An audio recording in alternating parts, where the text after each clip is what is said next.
आज मैं आपको मार्वल के एक ऐसे सीक्रेट के बारे में बताऊंगा जिसको सुनने के बाद आपका एमसीयू के ऊपर से भरोसा उठ जाएगा। कैसे हो दोस्तों, वेलकम टू एक्सप्लेनेशन। तो ये बात है 2012 की, जब एमसीयू की सबसे पहली एवेंजर्स मूवी आई थी और इतनी ह्यूज सक्सेस के बाद वार्नर ब्रदर्स ने भी ये डिसाइड किया कि वो भी अपना एक यूनिवर्स बनाएंगे जिसे डीसीईयू का नाम दिया गया था। हालांकि ये नाम कभी भी ऑफिशियल नहीं रहा है और इसी नए डीसी एक्सटेंडेड यूनिवर्स की कमान संभाली जैक स्नाइडर ने। और डीसीईयू या फिर जिसे अब जेम्स गन के आने के बाद डीसीयू कहा जा रहा है, उसकी सबसे पहली मूवी थी 2013 की मैन ऑफ स्टील। और इस मूवी के रिलीज के ऑलमोस्ट एक महीने बाद जुलाई 2013 के सैन डिएगो कॉमिक कॉन में जैक स्नाइडर ने सबको सरप्राइज करते हुए ये अनाउंस कर दिया कि मैन ऑफ स्टील के बाद अब बैटमैन वर्सेस सुपरमैन मूवी जल्दी ही आने वाली है। और उसी मूवी का ये लोगो सभी को रिवील किया। और इतनी बड़ी न्यूज को सुनने के बाद पूरी दुनिया के सुपर हीरो फैंस में बहुत ज्यादा हाइप बन गई थी और यहाँ तक कि कट्टर मार्वल फैंस भी इस मूवी के लिए बहुत ही ज्यादा एक्साइटेड थे, क्योंकि बैटमैन और सुपरमैन पहली बार मूवीज में एक साथ आने वाले थे। यहाँ जैक स्नाइडर और उनकी टीम बैटमैन वर्सेस सुपरमैन की स्क्रिप्ट लिखने में लग गई थी और वहाँ मार्वल स्टूडियोज में एमसीयू फेज 1 की सक्सेस को सेलिब्रेट किया जा रहा था और साथ में अगले फेजेस के प्लान्स भी डेवलप किए जा रहे थे।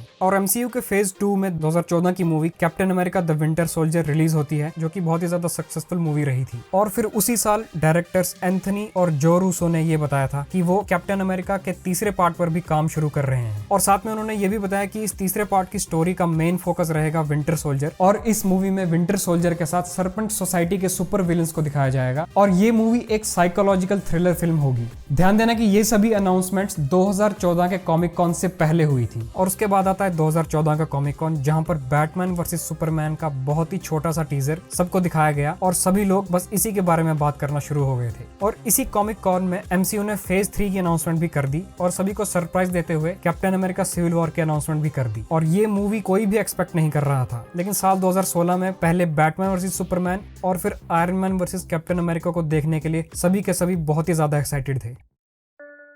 और इसी बीच एंट्री होती है जेफ जॉन्स की। डीसीईयू का कबाड़ा करने में अगर सबसे बड़ा हाथ किसी का है तो वो जेफ जॉन्स ही है। जब डीसीईयू शुरू हुआ था तब जेफ जोन्स को डीसीईयू का केविन फाइगी बताया जा रहा था और बैटमैन वर्सेस सुपरमैन के एग्जीक्यूटिव प्रोड्यूसर भी जेफ जोन्स ही थे, जो कि उस टाइम के बहुत ही ज्यादा जाने माने कॉमिक बुक राइटर भी थे। और साथ में जेफ जोन्स और केविन फाइगी की बहुत सालों से अच्छी दोस्ती भी थी और उन्होंने सबसे पहली सुपरमैन मूवी के डायरेक्टर से भी कुछ क्लासेस साथ में ली थी। उसके बाद एक ने एमसीयू को लीड करना शुरू कर दिया और दूसरे ने डीसीईयू को। जेफ जोन्स डीसीईयू की ग्रीन लैंटर्न मूवी बनाना चाहते थे, क्योंकि वो ग्रीन लैंटर्न के बहुत बड़े फैन रह चुके हैं और कॉमिक बुक्स में भी उन्होंने ग्रीन लैंटर्न्स पर बहुत सी स्टोरीज भी लिखी हैं। लेकिन उन्हें ये जॉब नहीं मिली और जेफ जोन्स को बैटमैन वर्सेस सुपरमैन और बाकी फ्यूचर डीसी मूवीज में मेजर पोजीशन भी नहीं दी गई और इससे जेफ बहुत ज्यादा नाराज थे। और जेफ जोन्स के जैक स्नाइडर से कोई खास अच्छे रिलेशंस भी नहीं थे, क्योंकि जेफ का कॉमिक बुक्स एक्सपर्ट होने का ईगो हमेशा बीच में आ जाता था। वहीं मैन ऑफ स्टील मूवी के बनने के बाद बैटमैन वर्सेस सुपरमैन जब लिखी जा रही थी, तब से ये रूमर शुरू हो गए थे कि इस मूवी की स्टोरी को लीक किया जा रहा है। और जैक स्नाइडर को क्रिस्टोफर नोलन ने भी यही वार्न किया था कि जेफ जोन्स को मूवी के सेट्स पर आने से रोक दिया जाए, लेकिन ऐसा नहीं हुआ और जेफ जोन्स को बैटमैन वर्सेस सुपरमैन का फुल प्लॉट मिल गया। उसके बाद जेफ जोन्स और केविन फाइगी एक डिनर पार्टी में मिलते हैं, जहां पर जेफ जोन्स केविन फाइगी को बैटमैन वर्सेस सुपरमैन की फुल स्टोरी बता देते हैं।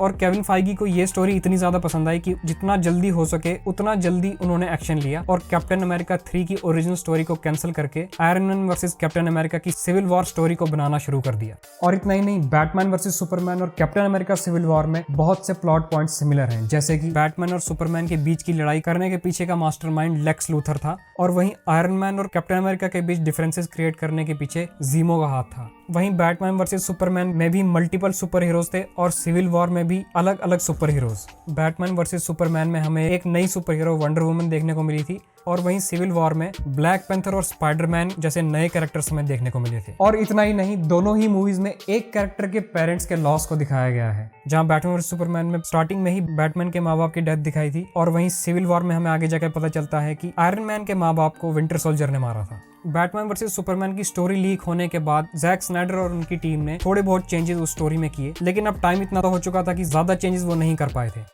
उसके बाद ये दोनों ही मूवीज 2016 में रिलीज हुई और इनमें से सबसे पहले रिलीज हुई बैटमैन वर्सेस सुपरमैन, जो कि हिट तो रही, लेकिन कैप्टन अमेरिका सिविल वॉर ने ब्लॉकबस्टर बिजनेस किया और ये मूवी ऑडियंस और क्रिटिक्स दोनों को ही ज्यादा पसंद आई थी। और एमसीयू की इस मूवी की सक्सेस के पीछे जैक स्नाइडर की यही स्टोरी थी, जिसे जेफ जोन्स ने लीक किया था। वैसे जेफ ने सिर्फ बैटमैन वर्सेस सुपरमैन की स्टोरी ही नहीं, बल्कि जैक स्नाइडर के पूरे डीसीईयू के प्लान को भी केविन फाइगी के साथ शेयर कर लिया था, जो कि टोटल 5 मूवीज का एक अमेजिंग प्लान था। और यही प्लान प्लान मार्वल ने MCU के इन्फिनिटी सागा के लिए कॉपी कर लिया था। तो क्या था ये जैक स्नाइडर का 5 मूवी आर्क वाला प्लान? जब DCEU को फॉर्म किया जा रहा था तब वार्नर ब्रदर्स की सबसे पहली चॉइस थी क्रिस्टोफर नोलन। लेकिन director Christopher Nolan 3 Batman movies बनाने के बाद अब और सुपर हीरो मूवीज नहीं बनाना चाहते थे, लेकिन उन्होंने खुद जैक स्नाइडर को DCEU की पहली मूवी मैन ऑफ स्टील बनाने के लिए सिलेक्ट किया था, क्योंकि क्रिस को जैक स्नाइडर के डायरेक्शन पर बहुत ज्यादा भरोसा था। और जैक स्नाइडर ने मैन ऑफ स्टील की स्टोरी कंप्लीट करने के बाद DCEU की 4 और मूवीज की रफ आउटलाइन तैयार कर दी, जो कि मार्वल के MCU की फेज वाली अप्रोच से बिल्कुल ही अलग थी। जैक के इस 5 मूवीज आर्क में सबसे पहली थी मैन ऑफ स्टील, फिर बैटमैन वर्सेस सुपरमैन और फिर थी जस्टिस लीग, और ये पहली 3 मूवी हमें देखने को मिल चुकी थी। हालांकि वार्नर ब्रदर्स के एग्जीक्यूटिव्स ने इन तीनों ही मूवीज के साथ बहुत ही ज्यादा छेड़छाड़ की, और यही रीजन है कि ये तीनों मूवीज बॉक्स ऑफिस पर बहुत ज्यादा सक्सेसफुल नहीं रही।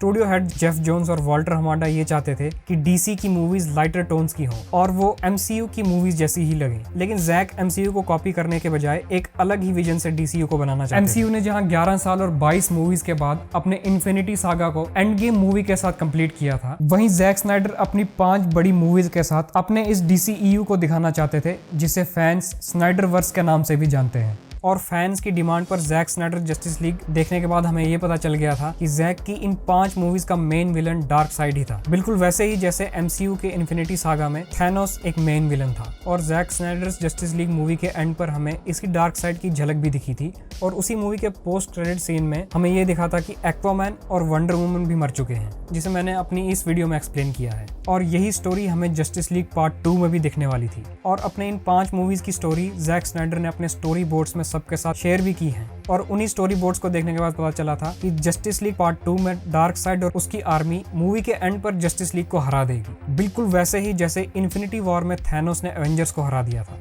और जैक स्नाइडर के इस DCEU सागा की 5वीं और लास्ट मूवी थी जस्टिस लीग पार्ट 3, जिसमें बचे हुए जस्टिस लीग के मेंबर्स बैटमैन और साइबॉर्ग फ्लैश को टाइम ट्रेवल करके पास्ट में भेजते हैं और एक्वामैन और वंडर वुमन को मरने से बचाते हैं, और फिर फाइनली पूरी जस्टिस लीग मिलकर डार्क साइड को हरा देती है। और बिल्कुल यही सेम प्लॉट हमें एवेंजर्स एंड गेम में भी दिखा, जहां पर एवेंजर्स ने टाइम ट्रेवल का यूज करके थैनोस को हरा दिया था। और इतना ही नहीं, जस्टिस लीग पार्ट 3 में हमें 5 साल का टाइम जंप देखने को मिलने वाला था, और बिल्कुल ऐसा ही एवेंजर्स एंड गेम की स्टार्टिंग में हमें दिखाया गया था। वैसे अगर आप इसी स्नाइडरवर्स की जस्टिस लीग पार्ट 2 और पार्ट 3 के स्टोरी डिटेल्स पर वीडियो देखना चाहते हो तो मुझे कमेंट्स में बताना।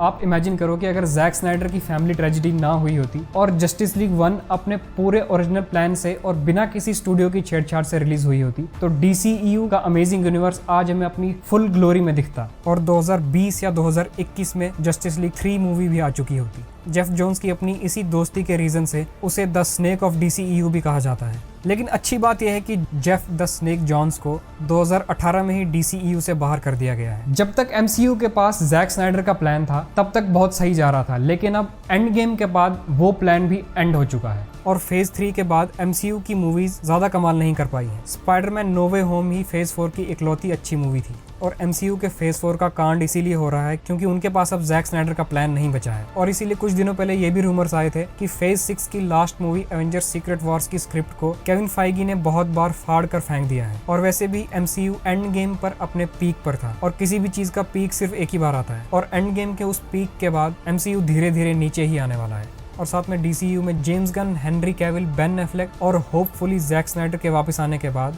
DCEU या फिर नया DCU अब नीचे नहीं बल्कि ऊपर ही जाने वाला है। DCEU MCU से बेटर क्यों है, इस पर मेरी वीडियो देखने के लिए यहाँ पर क्लिक करो, और MCU की कॉपी वाली इस स्टोरी के अपने थॉट्स मेरे साथ कमेंट्स में जरूर शेयर करना। तो आज की वीडियो में इतना ही दोस्तों, अगली वीडियो तक के लिए take care and keep enjoying.